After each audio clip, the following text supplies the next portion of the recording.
മച്ചന്മാരെ, ഈ കഴിഞ്ഞ ദിവസം ചെറിയൊരു വിഷമം ഉണ്ടാക്കുന്ന സംഭവം ഉണ്ടായി. എന്നുവെച്ചാൽ നമ്മളൊക്കെ കുട്ടിക്കാലത്ത് നമുക്കൊക്കെ ഭയങ്കര പേടിയായിരുന്നു. എനിക്കിഷ്ടം അണ്ടർടേക്കർ ആയിരുന്നു. അണ്ടർടേക്കർ പറഞ്ഞു മാറിപ്പോയത്. അയാളായിരുന്നു ഈ ബ്രോക്ക് ലെസ്നർ. വല്ലാത്തൊരൈറ്റായിരുന്നു. പക്ഷെ അവസാനത്തെ ഗുസ്തി ഓബാഫെമി പറഞ്ഞൊരാളുണ്ട്. തൻ്റെ അതേപോലെ തന്നെ ഒരാളെയാണ് ബ്രോക്ക് ലെസ്നർ അവിടെ കണ്ടത്. എന്തോ ആ അടി നമുക്ക് ആ ബ്രോക്ക് ലെസ്നറിനെ കണ്ടില്ല, ഒരു സങ്കടം ഉണ്ടായിരുന്നു, ത്യാഗം ഉണ്ടായിരുന്നു, എന്തോ ഒരു ഫീല്. തൻ്റെ ഷൂസും ബെൽറ്റും ഒക്കെ മാറ്റി വെച്ച് റിട്ടയർമെൻ്റ് അല്ലേ.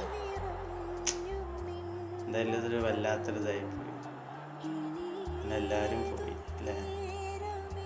മോൺസിനെ പോയി, റോമൻ റെയിൻ പോയി, ബ്രോക്ക് ലെസ്നർ. ഇതങ്ങനെയാണല്ലേ. അതുവരെ ബ്രോക്കിനോട് നമുക്ക് നല്ല ദേഷ്യമായിരുന്നു. എന്ത് മനുഷ്യനാണിത്. പക്ഷെ അങ്ങനെ സഹിച്ച കഷ്ടപ്പാടൊക്കെ അറിഞ്ഞപ്പോൾ നമുക്ക് സങ്കടം. കളർ ബ്ലൈൻഡ്നെസ് ഉണ്ടായിരുന്നു, കണ്ണിന് പ്രശ്നം ഉണ്ടായിരുന്നു, ഒരുപാട് ഹെൽത്ത് ഇഷ്യൂസ് ഉണ്ടായിരുന്നു. അതിനൊക്കെ ഓവർകം ചെയ്ത് എതിരാളിനെ എങ്ങനെ ആരുടെ മുന്നിലും പതറാതൊരു വീര്യം ഇതായിരുന്നു ബ്രോക്ക് ലെസ്നർക്ക്.